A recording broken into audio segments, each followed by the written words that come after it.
Hello guys, ఈరోజు burger ఎలా ఇంట్లో చేసుకోవాలో చూపిస్తాను. సో దానికోసం నేనైతే ఆనియన్స్, క్యాబేజ్, ఇంకా టమాటో, కీరా ఈ విధంగా సర్కిల్ షేప్లో కట్ చేసుకొని సైడ్కి పెట్టేశాను.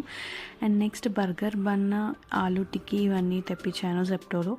And also paneer, cheese, mayonnaise ఇవన్నీ అండ్ ఆల్సో షేజ్వాన్ చట్నీ కూడా తెప్పించాను.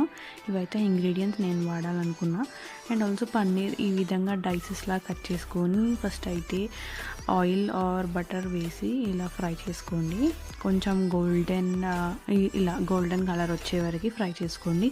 అండ్ నెక్స్ట్ ఆలూ టిక్కీ వచ్చేసి ఆయిల్లో ఫ్రై చేసుకున్నాను. బికాస్ బర్గర్లో ఇది పెడితే చాలా క్రిస్పీగా మధ్యలో వస్తుంది కదా, సో అది బాగుంటుంది అనిపించింది. సో ఇది కూడా నేను తెప్పించాను అనమాట. అండ్ బర్గర్ బన్ వచ్చేసి మనం బటర్ వేసి ఇలా ప్యాన్లో రోస్ట్ చేసుకుందాం. సో సెకండ్ హాఫ్ తీసుకొని మనం ఫస్ట్ అయితే ఇలా మయోనీస్ నీట్గా స్ప్రెడ్ చేసుకుందాము ఈ విధంగా. అండ్ నెక్స్ట్ దానిపైన వచ్చేసి వెజ్జీస్ అన్నీ మనం డెకరేట్ చేసుకోవాలి. నేనైతే కీరా, టమాటో, ఆనియన్స్ ఇంకా పన్నీర్ కూడా వేసుకున్నాను.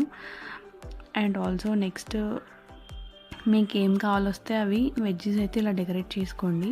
అండ్ నెక్స్ట్ ఇలా క్యాబేజ్ పొట్టు పెట్టాను, బాగుంటుంది అనేసి. అండ్ నెక్స్ట్ దానిపైన ఆలూ టిక్కీ పెట్టాను, ఈ విధంగా పెట్టుకోండి. And next upper burger half ఏదైతే ఉందో దానికి షేజ్వాన్ చట్నీ ఇలా అప్లై చేసి కవర్ చేసేసాను.